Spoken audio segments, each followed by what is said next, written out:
Hi, welcome to Around the World in 80s Movies. My name is Vince Leo. I am the author of the film review website, Quipster.net. You can find this and many other of my written reviews at my website. Quipster.net is where to go, QWIPSTER.net. Over 4,000 reviews I've written since 1996. You can check them all out there. While you're there, I do encourage you to check out my other podcast. It's called the Quipster Film Review Podcast. There's a link to it on that site. You can also find links to my Twitter feed, Facebook page, Instagram, any way you want to get in touch with me at quipster.net. Today I'm going to be looking at the second of a three-part series looking at films of the 1980s that are buddy comedies that feature a CIA tie-in to the main plot. Last week we looked at 1985's Spies Like Us. This week we're going to get into another buddy comedy called Real Men. This one starring another SNL alum, Jim Belushi, or James Belushi as he is billed here. John Ritter is the other star of the film. They pretty much are the main part of this film. There aren't any other actors that get very much screen time beyond them. It's a film that's directed and written by Dennis Feldman, and it's a PG-13 rated film. It does have violence, brief nudity, sexual references, and language. The runtime is an hour and 25 minutes, so very short there. Now, Real Men is as I mentioned, it's a buddy action comedy, and that usually means that the plot is perfunctory to seeing the comic shenanigans that the two leads get into and then the repartee that those situations inspire. It's a formula proposition, but when it works well, it can make for a couple of hours of fun entertainment if you're game. Real Men is not the best example of this genre, but if you like these two leads, you'll probably enjoy it as a passably amusing diversion. Jim Belushi here, starring as Nick Pirandello. He's a crude smartass. He just so happens to be one of the country's top CIA agents who's ordered to recruit this mild-mannered suburban insurance salesman father named Bob Wilson, played by John Ritter. Bob is a lookalike for a recently taken out, iced, axed, killed, whatever you prefer, another CIA agent, and Nick is there to coerce him into joining him on this cross-country secret mission that may have interplanetary implications that may result in the end of the world as we know it. So big stakes. But Bob is such a sweet-natured man, he does need a crash course in toughening up to this task, which Nick must do in order to achieve the mission's success. And meanwhile, Bob thinks Nick is way off his rocker, particularly when he begins talking like the case involves aliens from outer space. Now, as I mentioned, Real Men, directed and written by Dennis Feldman. Feldman came into the world of screenwriting after a respectable career as a still photographer. He first sold screenplays, including films that came out in the mid-1980s. Just One of the Guys was the first one. And then he did another screenplay called The Rose of Tibet. Now, that screenplay would end up getting its name changed. It would eventually become The Golden Child. Yes, the Eddie Murphy film from 1986 after it was rewritten several times.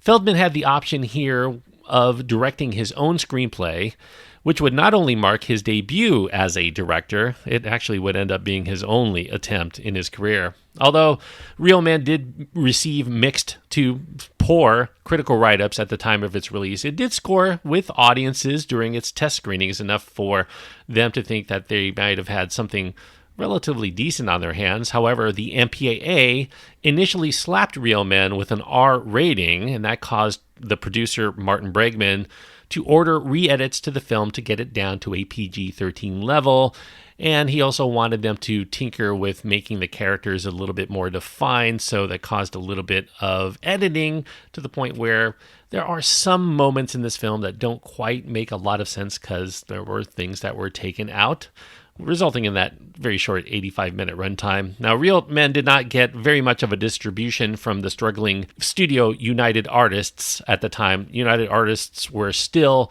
in the red after they had that debacle called Heaven's Gate. They put so much money into that, made almost nothing back from it, and they were still reeling from that.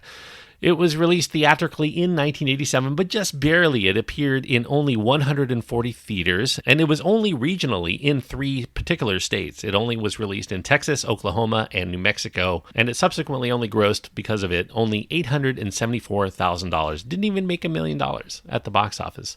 Now, the producer Bregman does claim that they had difficulty getting the picture out there because neither Jim Belushi nor John Ritter were box office draws of any measure. They did have recognition. They had TV work, a Saturday Night Live for Jim Belushi, obviously Three's Company and Three's a Crowd for John Ritter.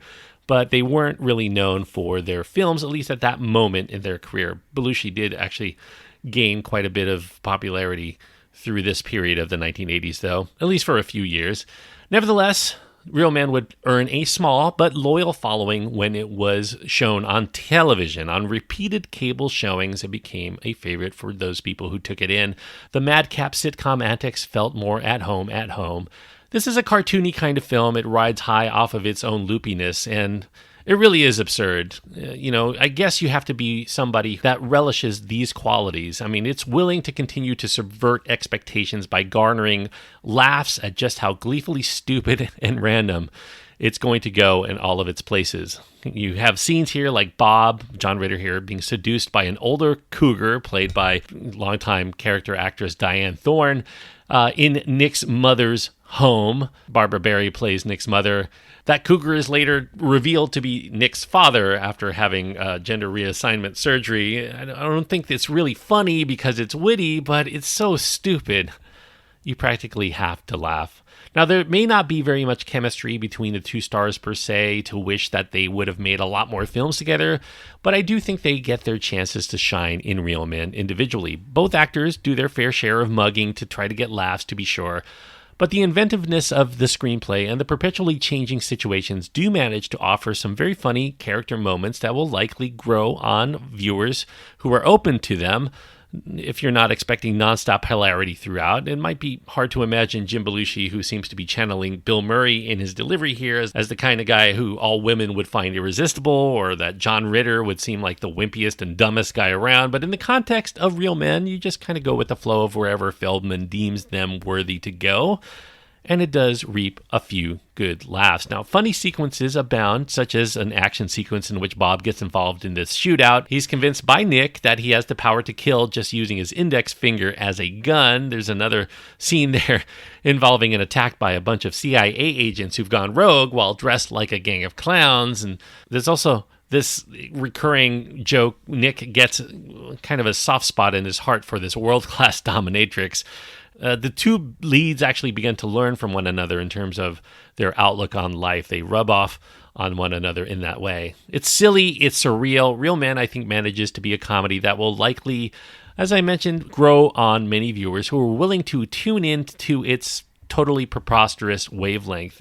I think it's proper to call this film an uneven misfire of sorts. To be sure, it is not a great film, but I do think that Real Men remains an enjoyable one. If you're in the mood, a rare mood, for a low-rent and way out of left field comedy full of a lot of silly throwaway moments that ultimately culminate into a feature-length film, I think that Real Men might be that guilty pleasure that you're seeking. So it's a movie I've reviewed twice. Last time I gave it a marginal not recommendation. This time I'm going to give it a marginal recommendation of 3 stars out of 4. 3 stars on my scale means that I do think that it is worthwhile for people who like this kind of movie. You definitely have to like the kind of zany, off-kilter comedies. I think these kinds of comedies are a little bit more popular today, which is why I do think that Real Men ends up aging pretty well for its type. It's not a comedy that seems like it only could take place in the 80s. This is very much in keeping with a lot of the comedies you would see today.